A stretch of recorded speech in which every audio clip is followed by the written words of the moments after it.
started the day I came back from a work trip. 4 days away, same house, same key, same empty fridge. But when I walked down the hallway toward the bathroom, there was a door that wasn't there before. Same paint, same trim, same brass handle, like it had always been part of the house. But I'd lived there 6 years. That door wasn't there. I opened it. Inside, a small room.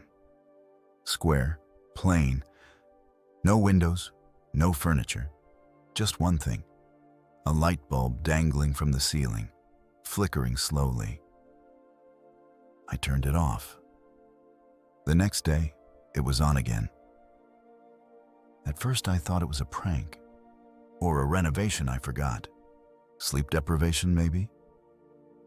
But I had photos, real estate shots from the original listing, blueprints from the city.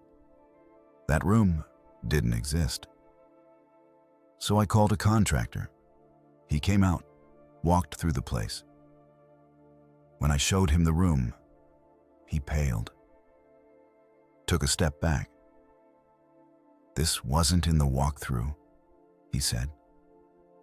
Then he touched the wall and winced.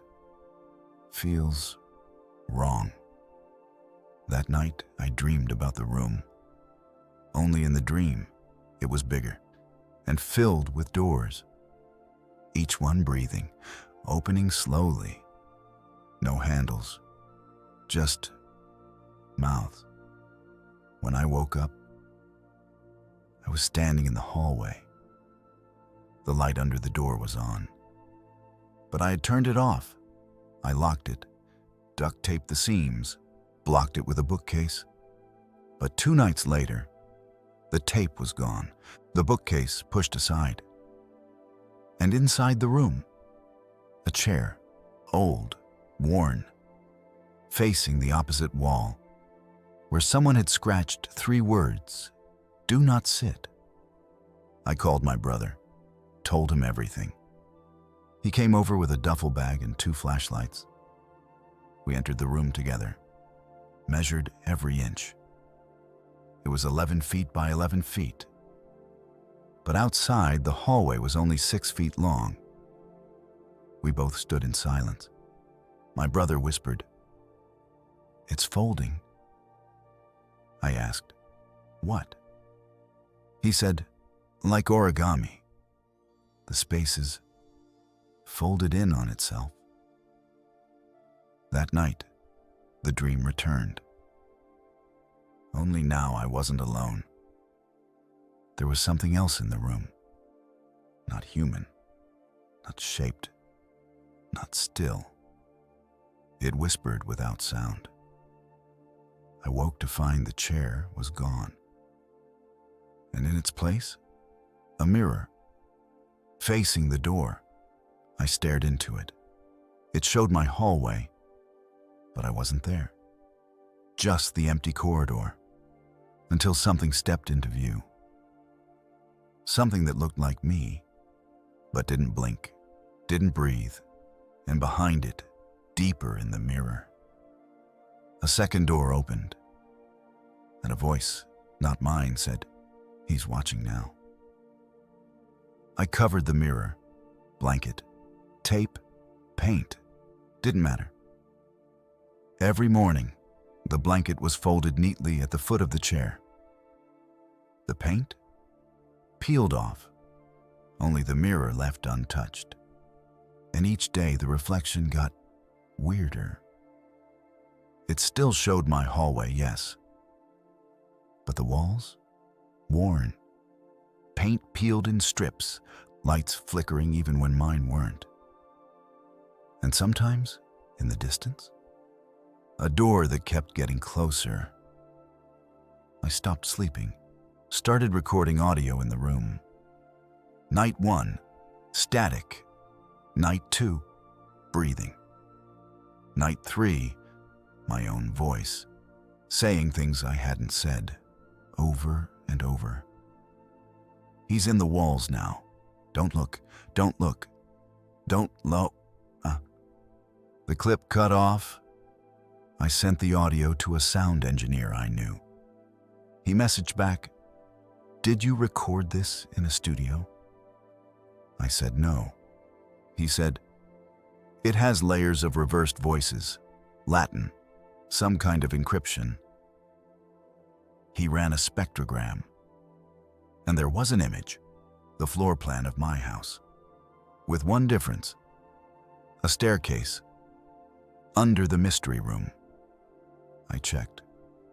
There had never been stairs, not in any blueprint. But I pulled up the carpet beneath the chair. The floor was wooden, with a faint seam cut into a square. I pried it open. There was a ladder going down. I sent one photo to my brother, then climbed in. The air changed after 4 steps. Heavy, wet, metallic. The descent was longer than expected. Too long. My flashlight dimmed. My ears popped. And then, floor, solid, cold, black stone. I looked around. No walls, just darkness. But one thing was clear. I wasn't underneath my house anymore. I stepped forward. The ladder disappeared behind me. Just gone. And in front of me, far away, a door identical to the one upstairs, except breathing, like it was alive. Inhale, exhale, paint pulsing, wood moaning. As I approached, I heard something behind it. Scratching, not claws, nails, human, desperate, and a voice. My voice, saying, "Let me out."